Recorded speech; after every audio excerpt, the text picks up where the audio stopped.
Public opinion కోసం అని చెప్పి ముందు ఒక హింట్ ఇచ్చి ఆ పైన నిదానంగా గేమ్ నడిపేటటువంటి అలవాటు కొంత ఉంది. మొన్న ఏదైతే అమ్మ ఒడికి సంబంధించి 15,000 రూపాయలే అని చెప్పేసేసి, అంటే ఒక తల్లికి 15,000 అంటూ ఒక జీవో విడుదల చేయడం, అది బాగా వైరల్ అయిన తర్వాతన అబ్బెబ్బే అదేం లేదు, అది కేవలం ఆధార్ లింకప్ కోసం మాత్రమే అని చెప్పడం, ఆ తర్వాతన ఈ ఏడాది ఇవ్వట్లేదు అని చెప్పడం, వచ్చే ఏడాది నుంచి అందరికీ ఇస్తామని చెప్పడం, అయితే అర్హులకి సంబంధించి గుర్తిస్తామని చెప్పడం, అది కాసేపు ఆ వివాదాన్ని పక్కన పెట్టేశారు. అంటే ముందు ఒక పథకాన్ని హామీ ఇచ్చిన దాన్ని పక్కన పెట్టాలనుకున్నారు, బట్ ప్రజల్లో వ్యతిరేకత వస్తుందని తెలిసాక అసలు ఒక ఏడాది పక్కన పెట్టేశారు. ఇంతకుముందు ఏమన్నారు, ఇంట్లో 2 పిల్లలు ఉంటే ఒకళ్ళకి ఫీజు కడితే 2వ పిల్లల్ని చదువు మానిపించాలా అని చంద్రబాబు దగ్గర నుంచి, షర్మిల దగ్గర నుంచి, లోకేష్ దగ్గర నుంచి, పవన్ కళ్యాణ్ దాకా అన్నారు.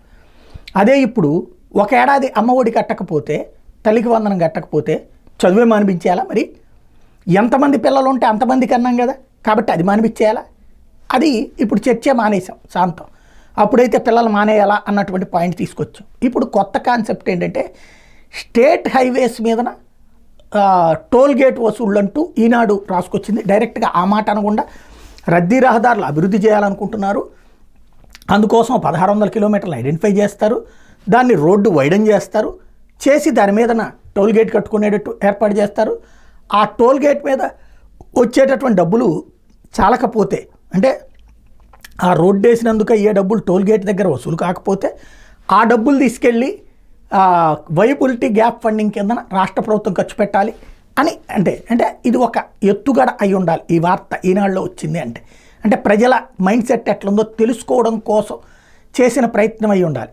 ఇది హైలైట్ అయిన తర్వాత అబ్బేబ్బే మేము ఎక్కడ అన్నాం, అది మీడియా సృష్టి అని చెప్పినా ఆశ్చర్యపోనక్కర్లేదు. లేదు, ఇది తొలి దశలోనే ఆగిపోతే పర్లేదు, లేకపోతే జనం మామూలుగా తిట్టుకోరు.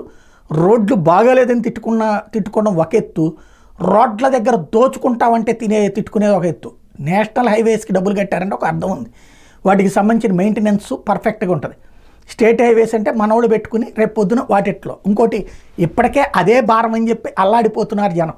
ఇప్పుడు మళ్ళీ కొత్త భారాలు మోపుతాం అంటే జనం ఊరుకుంటారా, ఆలోచించుకోవాల్సి ఉంది.